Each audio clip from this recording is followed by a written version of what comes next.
Good morning बच्चों। आज हम संधि पढ़ना चाहते थे, परंतु संधि का अध्ययन करने से पहले आवश्यक है कि आप वर्णों पर पूर्ण रूप से प्रकाश डालना आवश्यक है। अगर आपने वर्णों का चित्र नहीं समझा तो संधि पढ़ना बहुत मुश्किल हो जाएगा। इसलिए हमने सोचा कि पहले आपको वर्ण के बारे में पूर्ण जानकारी दें। वर्णों के निर्माण किस प्रकार से हुआ है, वर्ण किस प्रकार से अलग अलग वर्णों का निर्माण करते हैं, वर्ण से किस प्रकार शब्दों की रचना होती है, वर्ण के कितने भेद होते हैं। अगर वर्णों का संयोग आप नहीं समझ पाएंगे तो संधि कर पाना मुश्किल हो, क्योंकि संधि क्या है? संधि वर्णों के परस्पर मेल से जो परिवर्तन होता है उसी को हम संधि कहते हैं। तो अगर संधि में वर्णों का परस्पर मेल हो और आपको वर्णों का ही जानकारी ना हो तो फिर संधि समझ पाना बहुत मुश्किल है। तो आइए बच्चों, आज हम सबसे पहले आपको वर्णों की विशेष जानकारी देते हुए ये बताने का प्रयास करें कि आखिर वर्ण होते क्या हैं। बच्चों, वर्ण भाषा की सबसे छोटी इकाई है। वर्ण किसी भी भाषा में बोली जाने वाली सबसे छोटी ध्वनि को हम वर्ण कहते हैं। यानी अगर हम भाषा का संक्षिप्त रूप, जिसके टुकड़े नहीं किए जा सकते, सबसे छोटा भाग, भाषा की सबसे छोटी ध्वनि जिसके टुकड़े नहीं किए जा सकते, उसको हम वर्ण के नाम से जानते हैं। आज हम इसमें देखेंगे वर्ण क्या है, वर्णमाला क्या है, वर्ण के कितने भेद हैं, वर्ण में स्वर और व्यंजन पाए जाते हैं, स्वर के कितने भेद होते हैं, व्यंजन के कितने भेद होते हैं, स्वरों की रचना किस प्रकार से हुई है, अनुस्वार, अनुनासिक या इन सबको, विसर्ग को हम आपस में अयोगवाह के रूप में जानते हैं, ये क्या होते हैं, क्यों अयोगवाह कहलाते हैं, इसकी हम छोटी सी जानकारी आपको देने का प्रयास करेंगे। सामान्य रूप से ध्वनि का अर्थ ही होता है आवाज। आवाज कई तरह की आती है। जैसे मैं बोल रहा हूँ, मेरी आवाज आ रही है, पंखा चलने की आवाज आती है, पक्षियों के चहचहाने की आवाज आती है, साइकिल की घंटी की आवाज आती है। उसी प्रकार से व्याकरण में भी ध्वनि की आवाज होती है। यानी व्याकरण में इस आवाज को, इस ध्वनि को हम वर्ण के नाम से जानते हैं।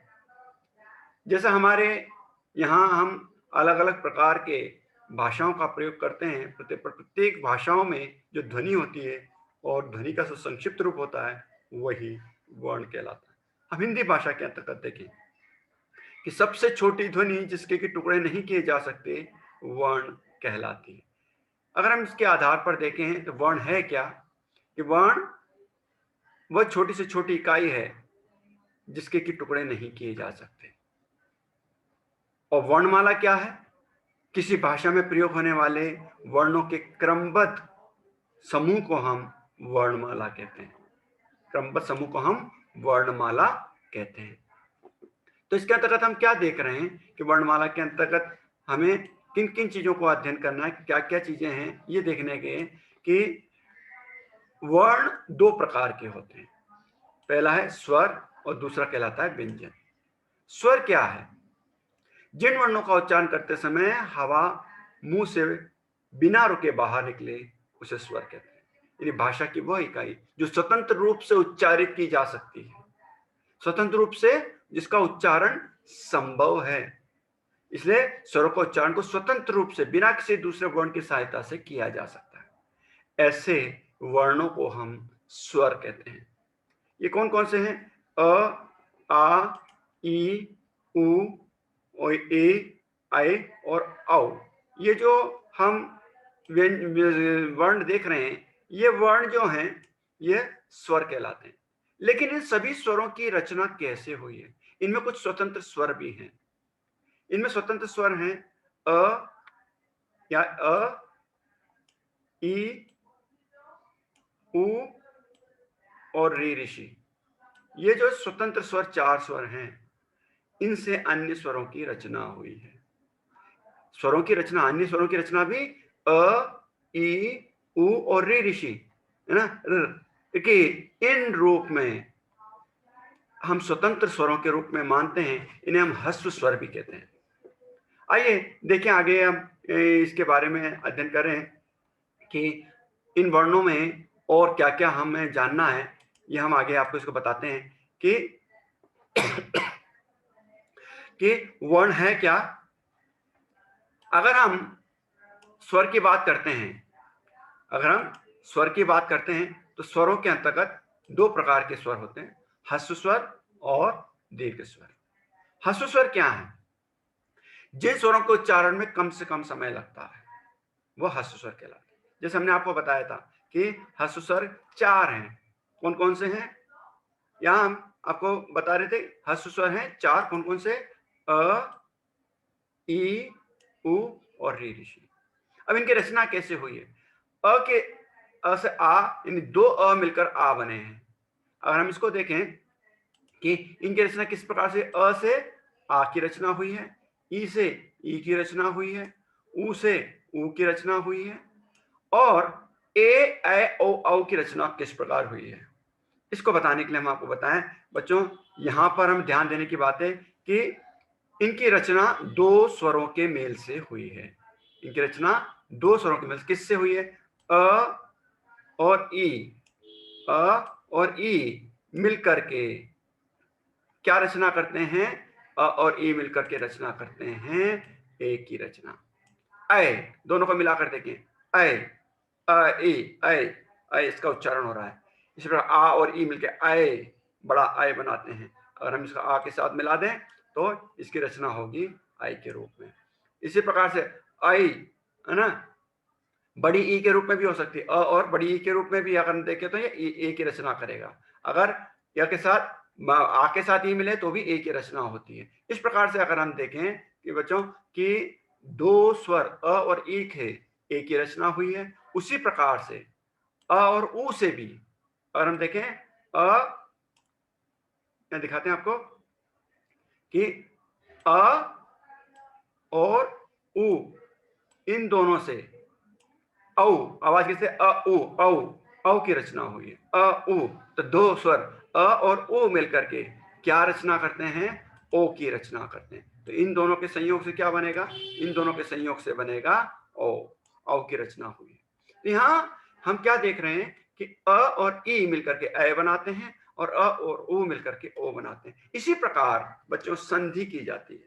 यानी संधि में क्या होता है कि इन 2 वर्णों के मेल से क्या परिवर्तन आता है। और ई से क्या बना? ए बना है, और उ से क्या बना? ओ बना है। तो इसी प्रकार संधि में हम जब अध्ययन करते हैं तो ये इन वर्णों का किस प्रकार से मेल होता है वह महत्वपूर्ण होता है, वह जानना महत्वपूर्ण है। इसीलिए हम आपको वर्ण को ले रहे हैं। अ और उ, आ और उ, औ, ओ या औ का निर्माण अ और उ से होता है। अ के साथ बड़ा उ या आ के साथ बड़ा उ या छोटा उ मिलकर के ओ या औ का निर्माण करते हैं। तो इस प्रकार से हम क्या देखते हैं कि जब हम अध्ययन करते हैं ह्रस्व स्वर का तो ह्रस्व स्वर 4 होते हैं, अ, ई, उ और रे ऋषि, इर कहते हैं इसे, है ना। और दीर्घ स्वर जिसमें आ, ई, उ, ए, ऐ और ओ और औ, ये दीर्घ स्वर कहलाते हैं क्योंकि इनका उच्चारण ह्रस्व स्वर से दुगना समय में उच्चारित होता है। क्यों होगा? स्वाभाविक सी बात है, 2 स्वरों के मेल से बना है तो दुगना उच्चारण होगा। अ में अगर जितना समय लगेगा उससे दुगना समय आ में लगेगा। अ से ई में जितना समय लगेगा उसका दो ई मिलकर के ई बनते हैं, दुगना समय लगेगा। और ई मिलकर के ए बनते हैं तो दुगना समय लगेगा। इसी प्रकार से अगर हम देखें कि ह्रस्व स्वर और दीर्घ स्वर में क्या अंतर है, ह्रस्व स्वर में कम से कम समय में उच्चारण होता है और दीर्घ स्वर में ह्रस्व स्वर से दुगना समय लगता है। अब तीसरा है प्लुत स्वर। ये प्लुत स्वर है क्या बच्चों? प्लुत स्वर कहलाता है किसी भी स्वर की दीर्घता को। ये जरूरी नहीं कि केवल ह्रस्व स्वर की दीर्घता हो या दीर्घ स्वर की दीर्घता किसी भी स्वर की हो सकती है, लेकिन हम देखते हैं ह्रस्व स्वर की दीर्घता होगी या प्लुत स्वर की दीर्घता होगी तो उसकी दीर्घता किस प्रकार बढ़ाई जा सकती है, है ना, या आ। तो हम इसका उच्चारण जब लंबाई में करते हैं, खींच कर करते हैं, तो यानी इसकी दीर्घता में वृद्धि हो जाती है।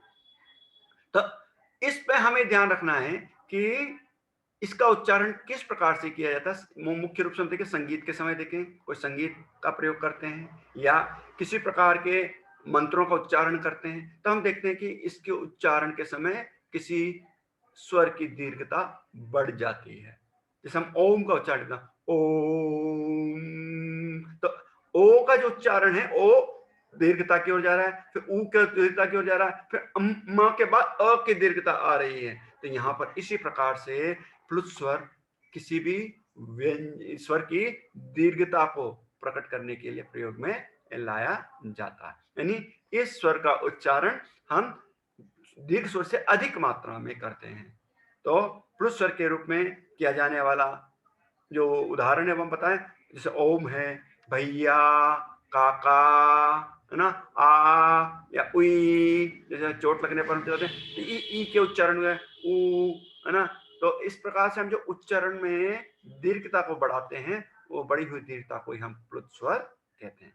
इनकी मात्राएं किस प्रकार लगाई जाती हैं वो आपको पहले ही आप पढ़ चुके हैं छोटी कक्षाओं में। अब फिर हम आपको थोड़ा सा जानकारी के लिए बता देते हैं कि मात्राएं किस प्रकार लगाई जाती हैं। देखिए मात्राएं किस प्रकार बढ़ाई जाती हैं, हम बताएं कि अगर हम किसी स्वर को मात्रा के रूप में प्रयोग करना चाहते हैं तो किस प्रकार उनके मात्राओं का प्रयोग किया जाता है। जैसे अगर हम अ का उच्चारण कर रहे हैं तो एक खड़ी पाई के रूप में, ई का उच्चारण कर रहे हैं तो हम ई के उच्चारण करने के लिए हम किस प्रकार से इसकी मात्रा को बनाते हैं कि हम सबसे पहले जो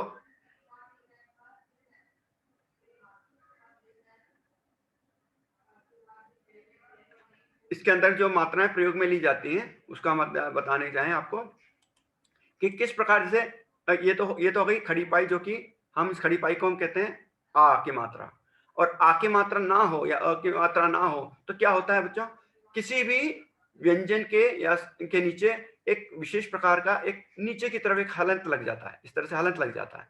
यानी अगर किसी व्यंजन के नीचे जैसे अभी न है, न के नीचे अगर मैं व्यंजन हलंत लगा दूं तो इसके अंदर अ शामिल नहीं है, लेकिन हम क्या देख रहे हैं कि जब अ शामिल होता है तो ये जो हलंत है वह हट जाता है, यानी अ की मात्रा हलंत का विलोप कर देती है, लोप कर देती है। और अगर हम दीर्घ स्वर आ को देखते हैं, आ के लिए हमने खड़ी पाई का प्रयोग किया, इसी प्रकार खड़ी पाई के साथ ऊपर की मात्रा लगाते हैं, ई लगता है, ओ में एक मात्रा इस प्रकार से करके हम ऊपर की मात्रा लगाते हैं, ये ओ की मात्रा हो जाती है ना। इसी प्रकार से औ की मात्रा के लिए हम इस प्रकार की मात्रा लगा करके फिर ये लगा देते हैं, ये औ की मात्रा हो जाती है ना। तो ए औ ओ इस प्रकार की मात्राओं का ऊ की मात्रा लगाने के लिए हम क्या करते हैं, अगर हम इसको घुमा करके ऐसे घुमा करके ऐसे बना देते हैं ना। तो ये जो मात्राएं हैं इन मात्राओं का प्रयोग किस प्रकार से किया जाता है, अलग अलग स्वरों के लिए अलग अलग मात्राओं का प्रयोग किया, तो वो तो आप पहले पढ़ चुके हैं, इसको ज्यादा विस्तार से समझाने की आवश्यकता नहीं है, आप केजी से पहली से पढ़ते आ रहे हैं, आपको कक्षा 7 में आ गए तो जो मुख्य बातें वो हम समझाने का प्रयास करेंगे। हम देख रहे हैं कि स्वरों की मात्राओं के बाद हम आते हैं अब नेक्स्ट व्यंजन क्या होते हैं। व्यंजन क्या है, जिन स्वरों को जिन वर्णों को स्वरों की सहायता से है ना उच्चारित किया जा सकता है, इनको स्वतंत्र रूप से उच्चारित नहीं किया जा सकता। आपने जो वर्णमाला देखी है क ख ग घ, जैसे आपको यहाँ दिखाते हैं ये क ख ग घ, इनका उच्चारण हम बिना स्वर के नहीं कर सकते। क्यों नहीं कर सकते बच्चों, वास्तव में इसको लिखने का तरीका क्या है। लिखने का तरीका यह है कि अगर हम इसके नीचे हलंत लगाते हैं तो यह स्वर है, क्या स्वर है, यह व्यंजन है। स्वतंत्र व्यंजन तब है जब ये इस तरह से सबके नीचे हलंत लगता है, ये हलंत लग गया, इसका उच्चारण संभव, अब इस स्थिति में इसका उच्चारण संभव नहीं है, इसका उच्चारण संभव नहीं है। अगर इसका उच्चारण करना है, क को क बोलना है तो इसमें क धन अ जुड़ता है, ख धन अ जुड़ता है, ग धन अ जुड़ता है ना। तो इस प्रकार से हम क्या देखते हैं बच्चों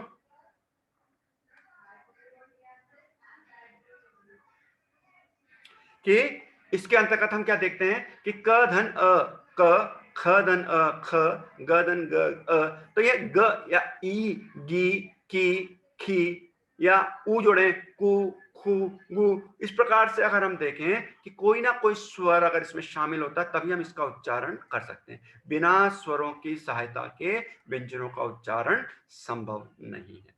अब व्यंजन कितने प्रकार के होते हैं? व्यंजन भी अलग अलग प्रकार पाए जाते हैं। कुछ व्यंजन जैसे हम कहते हैं वह व्यंजन स्पर्श से उच्चरित होते हैं, कुछ ना किसी के स्पर्श से उच्चरित होते हैं। अब क्या स्पर्श होता है? मुख का कोई ना कोई भाग उससे स्पर्श होता है, इसलिए स्पर्श व्यंजन कहते हैं। जैसे अगर हम कंठ से या तालु से या मूर्धा से या दांतों से या होठों से इसका उपयोग करते हैं। अब वो कैसे करते हैं बच्चों? देखें कि अगर हम देखें कि जिन व्यंजनों का उच्चारण हम कंठ, तालु, मूर्धा, दांत या ओंठों का स्पर्श करके अगर करते हैं तो उसे हम स्पर्श व्यंजन कहते हैं। अब जैसे हम सबसे पहले कहें क, ख, ग, घ, ङ, ये कंठ से इसका उच्चारण होता है। आप बोलकर देखेंगे तो आपके कंठ से आपके इसका उच्चारण होता है ना? कंठ के बाद तालु, क के बाद क, च, छ, ज, झ, ञ, च, छ, ज, झ, ञ। हम च, छ, ज, ञ बोलते हैं तो हमारा जो जीभ है वो किसके ऊपर जो टूटती है? हमारे जबड़े के ऊपरी भाग पर, है ना? ऊपरी भाग पर हम जो करते हैं तो उस पर टच होती है, इसे कहते हैं तालु। और जब हम ट वर्ग ट, ठ, ढ, ढ, न का उच्चारण करते हैं तो क्या होता है? देखिए जीभ मुड़ जाती है, मुड़ करके दोनों तरफ, ऊपर और नीचे, है ना? ट, ठ, ड, ढ, न। तो यहाँ दोनों पर, ऊपरी भाग पर मुड़ते हुए, है ना, अंदर के भाग पर इसका उच्चारण होता है, इसे कहते हैं मूर्धा। फिर है त, थ, द, ध, न। हम देखें हमारी जीभ का स्पर्श कहां पर हो रहा है? दांतों पर हो रहा है। दांतों से स्पर्श करके, दांतों पर छूती हुई इसके उच्चारण को करती है, इसलिए इसे दांत दंतई कहते हैं। ओंठों का प, फ, ब, भ, म, प, फ, ब, भ, म। देखो होंठों का स्पर्श से हो रहा है, इस प्रकार से, इसलिए स्पर्श व्यंजन कहते हैं। ये 25 होते हैं, 5 वर्ग होते हैं, क, च, ट, त, प। ये 5 वर्ग में 5-5 व्यंजन पाए जाते हैं। इन पांचों व्यंजनों को अगर 5 वर्गों में देखा जाए तो कुल मिलाकर 25 होते हैं, जो क से म तक होते हैं। इन्हें हम स्पर्श व्यंजन कहते हैं। इसलिए जैसे हम देखा क, च, ट, त, प। देखिए आप यहाँ पर क, च, ट, त, प जो हमने यहाँ दिखा है, ये प वर्ग तक ये पूरे स्पर्श व्यंजन कहलाते हैं, है ना?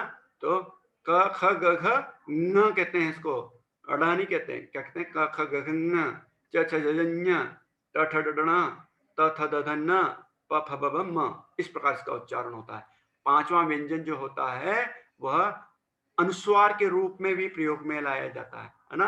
तो ये पांचवें व्यंजन को जब हम प्रयोग करते हैं अनुस्वार के स्थान पर, हम इन व्यंजनों का उपयोग भी करते हैं कई जगहों पर। तो इस प्रकार से अनुस्वार के स्थान पर कई बार इन व्यंजनों का उपयोग कब करते हैं वो हम आपको जब संधि पढ़ाएंगे तब उस समय बताएंगे।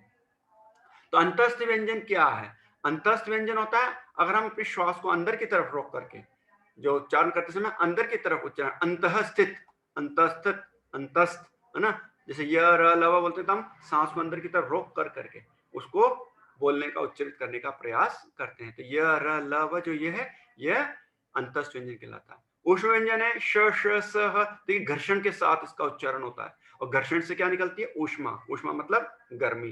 तो गर्मी को हम ऊष्मा कहते हैं, इसलिए इसको ऊष्म व्यंजन के नाम से जानता है, ऊष्म व्यंजन। फिर आते हैं अयोगवा। क्या है अयोगवा? अगर हम देखें तो अनुस्वार, विसर्ग और अनुनासिक, ये 3 ऐसे वर्ण हैं जो ना तो स्वर हैं ना ही व्यंजन। वर्ण हैं लेकिन ना तो स्वर हैं ना व्यंजन। इनका कोई लिखित रूप हम वैसे नहीं देखते, ये मात्रात्मक रूप में पाया जाता है। जैसे अ, क, ख, ग, घ, अ, आ, ई, इसको हम संकेत रूप में पाते हैं, चिन्ह रूप में पाते हैं, लेकिन ये केवल मात्रात्मक चिन्ह के रूप में आता है ना? जैसे ये हम इसको हम देखें, बिंदी ऊपर की जो बिंदी लग रही है अनुस्वार है, यहाँ 2 बिंदी जो साइड में लगती है वो विसर्ग है, और जो चंद्र के साथ बिंदी लगती है तो उसे हम अनुनासिक कहते हैं। तो इस प्रकार से हमने देखा अनुस्वार, विसर्ग और अनुनासिक क्या होते हैं। अनुस्वार का चिन्ह बिंदु, अनुस्वार का चिन्ह बिंदु होता है।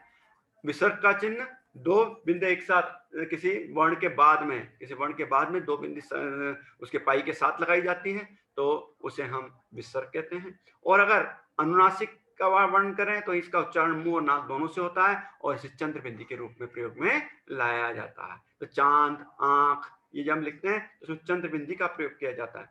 और अनुस्वार में केवल बिंदी लगती है, हंस, है ना, जैसे अंश, हंस, कंस, है ना, इस प्रकार। हंस बोलेंगे तो चंद्रबिंदी लगती है, हंसना, हंस तो चंद्रबिंदी लगती है। हंस बोलेंगे तो क्या होता है, हंस, हंस जो है वो एक पक्षी का नाम है, हंस, है ना। तो वहां पर ये हंस जिसमें केवल अनुनासिक अनुस्वार लगता है, और अनुनासिक वाले हंसना, हंसने के हंस में जो लगता है वो हंस जो होता है वो चंद्रबिंदी के साथ में आता है। तो इस प्रकार से हम देखें कि इनका अंतर क्या होता है, किस प्रकार से अलग अलग व्यंजनों का उपयोग हम करते हैं। तो अनुस्वार अनुनासिक में क्या अंतर है, हमने देखा पहली बात कि अनुस्वार और अनुनासिक में अंतर यह है कि उसका उच्चारण में भिन्नता पाई जाती है। एक का उच्चारण खाली मुख से किया जाता है, एक का मुख और नाक दोनों से किया जाता है ना। तो यहाँ उच्चारण निकलती है, इसकी ध्वनि न के रूप में निकलती है, इसकी ध्वनि म और न दोनों के सम्मिलित रूप में निकलती है। अब आते हैं हम संयुक्त व्यंजन क्या है। देखो बच्चों, कुछ व्यंजन ऐसे होते हैं जो दो व्यंजनों के मेल से नया रूप बनाते हैं, जैसे क और श, जैसे हम यहाँ दिखा रहे हैं आपको, यहाँ किस प्रकार से ये अलग नया रूप बना रहे हैं, हम आपको इसके अंतर्गत दिखाते हैं। क और श मिलकर के श बनाते हैं, क और श, यानी क हलंत और श हलंत, है ना। तो श हलंत बनाता है, लेकिन श पूरा दे रखा है, यहाँ श भी पूरा दे रखा है, श के साथ अ है ना। तो क श मिलकर क्ष बनाते हैं, त और र मिलकर त्र बनाते हैं, ज और ञ मिलकर के ज्ञानी, ये ज्ञानी बोलते हैं इसको, वास्तव में इसका उच्चारण है ज्ञानी।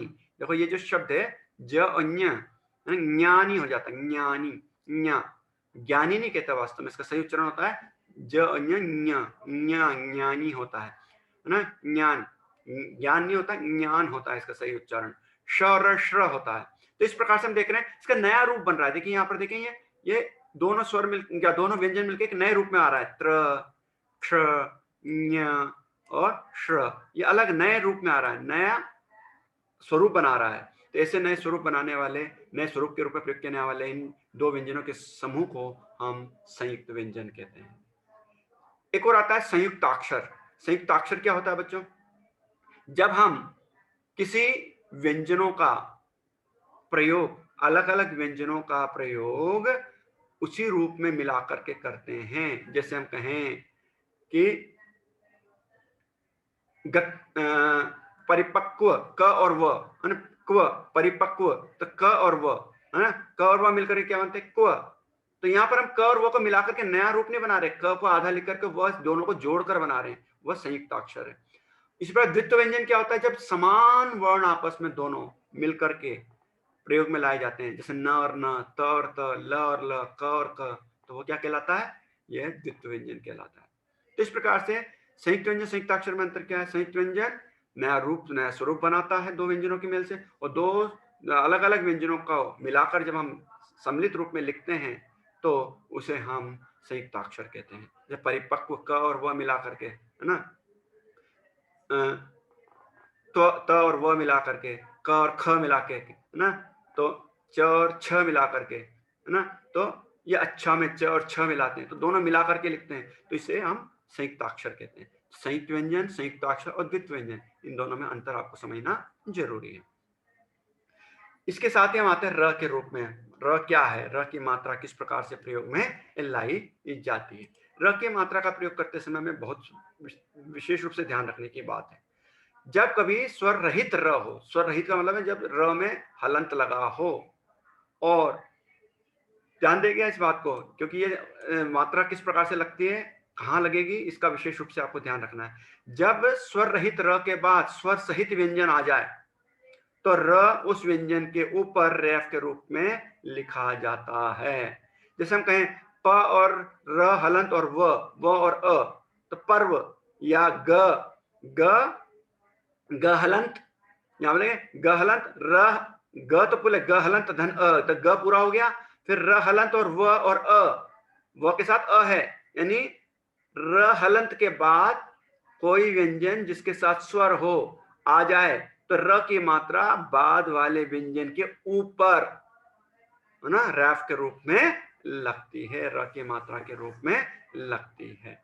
तो रैफ की मात्रा हमेशा ऊपर की तरफ किसके ऊपर लगती है, र की मात्रा हमेशा अगर बाद वाले व्यंजन की, यदि र स्वर रहित हो और उसके बाद का व्यंजन स्वर सहित हो तो र की मात्रा बाद वाले व्यंजन के ऊपर रैफ के रूप में लिखी जाती है।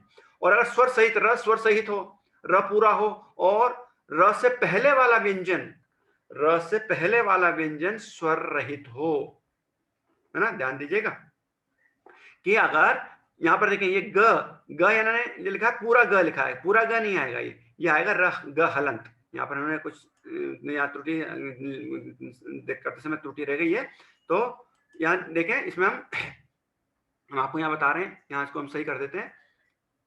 ये ग हलंत है, यहाँ पर ग हलंत है, ये है ना।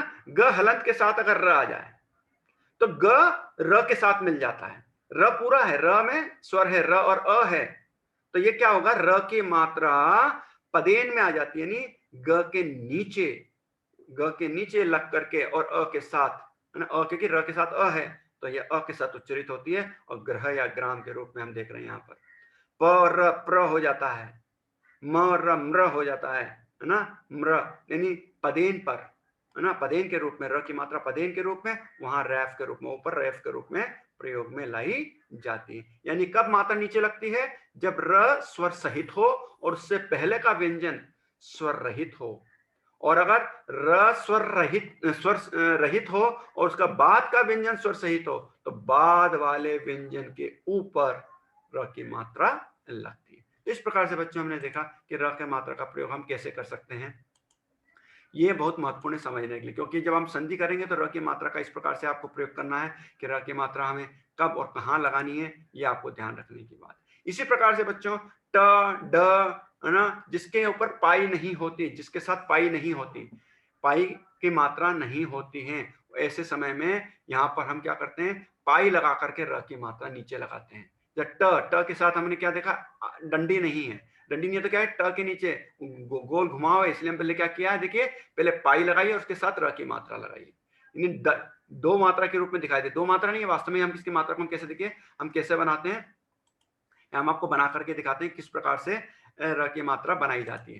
पहले क्या करते हैं, जैसे भी हम यहाँ पर देख रहे हैं ट है, ये ड है, तो ड में हमने क्या किया, पहले ये ड के नीचे हमने पहले इस तरह से ये पाई की मात्रा लगाई और फिर र की मात्रा लगाई, पाई की मात्रा लगा के ट्र की मात्रा लगा रहे। पहले हमने इन सब में क्या करा है, जैसे ट और इसके अंतर्गत आती है तो हमने इसकी मात्रा को प्रयोग के साथ लगाया है ना। तो इसकी मात्रा को प्रयोग के साथ लगाने के लिए हमने क्या करा है, किस रूप में किया है कि जो मात्रा हम लगा रहे हैं उस मात्रा को हम किसके रूप में प्रयोग कर रहे हैं, कि जब हम कभी करते हैं तो उसकी मात्रा का प्रयोग जो हम करते हैं वह इस मात्रा का प्रयोग हम पाई की मात्रा लगा करके उसके साथ र की मात्रा का प्रयोग करते हैं। यहाँ दूसरा देखें हम, र का रूप पदेन कहलाता है, यानी जब ये देखते हैं पदेन का मतलब कहलाता है यानी नीचे, पद के नीचे यानी पांव के तरफ, नीचे की तरफ लगाई जाती है। उच्चारण में श्वास के मात्रा के आधार पर व्यंजन के किस प्रकार से प्रयोग किए सकते हैं, अभी हम देखें।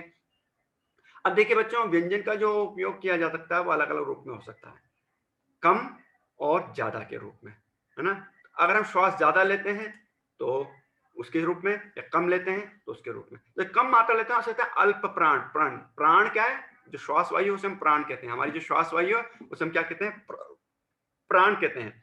तो प्राण अल्प यानी कम से कम वायु का उपयोग करके अगर हम किसी व्यंजनों का उच्चारण करते हैं तो वो अल्प प्राण कहलाता है, और अगर अधिक वायु का उपयोग करते हैं तो वो महाप्राण कहलाता है। तो इस प्रकार से अगर हम देखें कि जब हम इसमें हम आपको दिखा देते हैं, इस टेबल के साथ बताते हैं कि कौन कौन से अल्प प्राण होते हैं, कौन कौन से महाप्राण होते हैं। देखिए बच्चों, इस पार्ट के अंदर इसके क्या, इस टेबल में हम देखते हैं कि मुख्य रूप से जो पहला व्यंजन है, पहला वर्ग का पहला व्यंजन, प्रत्येक वर्ग का पहला व्यंजन, और तीसरा व्यंजन और पांचवा व्यंजन, है ना, ये पांचवा व्यंजन, ये सब अल्प प्राण कहलाते हैं, कम से कम समय में उच्चारित किए जाते हैं। और इसके बाद हम देखें कि जो दूसरा वर्ग का सारे व्यंजन हैं इसमें हम जोड़ देते हैं, क के बाद ख जोड़ देते हैं, क ख ग घ, तो यहाँ देखिए जोड़ दे रहे हैं, यानी इसके वायु का अधिक उपयोग किया जा रहा है, इन व्यंजनों में वायु का अधिक उपयोग किया जा रहा है। ये क्या कहलाते हैं, ये महाप्राण कहलाते हैं। तो इस प्रकार से हम बच्चों देखते हैं कि अल्प प्राण महाप्राण में क्या अंतर है, कि जब किसी व्यंजनों का उच्चारण हम अधिक मात्रा में, है ना, वायु का उपयोग अधिक मात्रा में करके करते हैं तो उसे हम क्या कहते हैं, अल्प प्राण। कम करते हैं तो अल्प प्राण कहते हैं, और अधिक करते हैं तो उसे महाप्राण कहते हैं। अल्प प्राण महाप्राण में अंतर क्या है, जब किसी व्यंजन का उपयोग हम कम से कम वायु का प्रयोग करके करते हैं तो वह अल्प प्राण कहलाता है, और अधिक वायु का उपयोग करते हैं तो वह महाप्राण कहलाता है।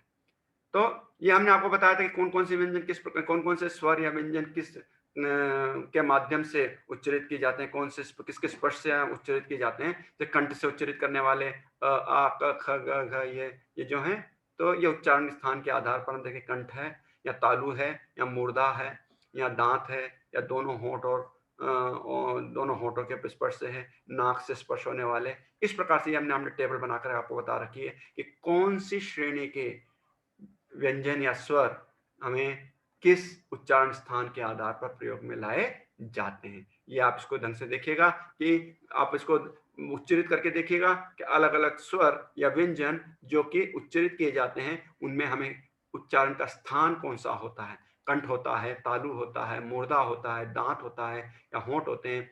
इस प्रकार से हम इन चीजों का अध्ययन कर रहे थे। आइए बच्चों, हम थोड़ा सा आपको कुछ एक्सरसाइज के रूप में देने का प्रयास करें कि अब तक जो आपने अध्ययन किया है उसमें आपको क्या समझ में आया। तो वर्ण किसे कहते हैं, यहाँ पर आपको इसका उत्तर देना है। भाषा और उसके रूपों को, भाषा की सबसे छोटी ध्वनि को, रंग को या शब्दों को। जैसा कि मैंने आपको बताया कि भाषा की सबसे छोटी इकाई या सबसे छोटी ध्वनि वर्ण कहलाती है। इसी प्रकार से इसका इन सभी के प्रश्नों के उत्तर आपको इसके अंतर्गत देने हैं। यहाँ आपको सभी प्रश्न दिए गए हैं, इन सभी प्रश्नों के उत्तर आपको अपने आप से करने हैं। ये देखिए मैंने स्क्रीन पर आपको दिखा रखे हैं, 8 प्रश्न हैं कुल मिलाकर के। इन प्रश्नों को आपको करने हैं। तो ये मैं आपको दोबारा बना रहा हूँ। ये तो यहाँ तक 7 प्रश्न है। 7वां प्रश्न का अगला भाग हम यहाँ पर दिखा रखा है आपको। तो ये 8 प्रश्नों को आपको अपने गृह कार्य में करने हैं और समझ कर करने हैं, ताकि आपको ये पता चल सके कि आपने वर्ण के अंतर्गत क्या क्या अध्ययन किया, कितनी बात आपके समझ में आई। क्योंकि हमने इसको पढ़ाने का कारण, मुख्य कारण यह था कि अगली कक्षा हम आपकी संधि की लेंगे और संधि में आपको पहले पढ़ चुके हैं आप कि संधि क्या होती है, किस प्रकार के, उसको हम फिर से समझाने का प्रयास करें। इसीलिए हमने आपको पहले वर्ण समझाने का प्रयास किया, ताकि संधि आसानी से आपके समझ में आ सके। ताकि आप जब कई शब्दों की हम संधि या संधि विच्छेद करते हैं या कोई शब्द प्रयोग में लाते हैं, तो आपको ये पता होना चाहिए कि इन संधि, ये कौन से शब्दों की संधि से हुई है, किन वर्णों की संधि से नए शब्द बने हैं, या इसका संधि विच्छेद किस प्रकार किया जा सकता है, इन शब्दों को कैसे अलग अलग किया जा सकता है, उनका अर्थ कैसे प्रकट किया जा सकता है। तभी समझ में आएगा जब आपकी संधि समझ में आएगी। तो कुछ चीजें ऐसी हैं जिनका हमें अन्य व्याकरणीय भागों को प्रयोग करके ही समझ में आ सकता है, इसलिए हमने आपको इन सभी भागों को समझाने का प्रयास किया। तो बच्चों, आज की कक्षा में यही समाप्त करते हैं। अगली कक्षा में आप संधि के साथ हम आपके साथ उपस्थित होंगे, इसलिए आप अच्छी तरह से इसको पुनः अध्ययन करिएगा और संधि पढ़ने के लिए तैयार रहिएगा।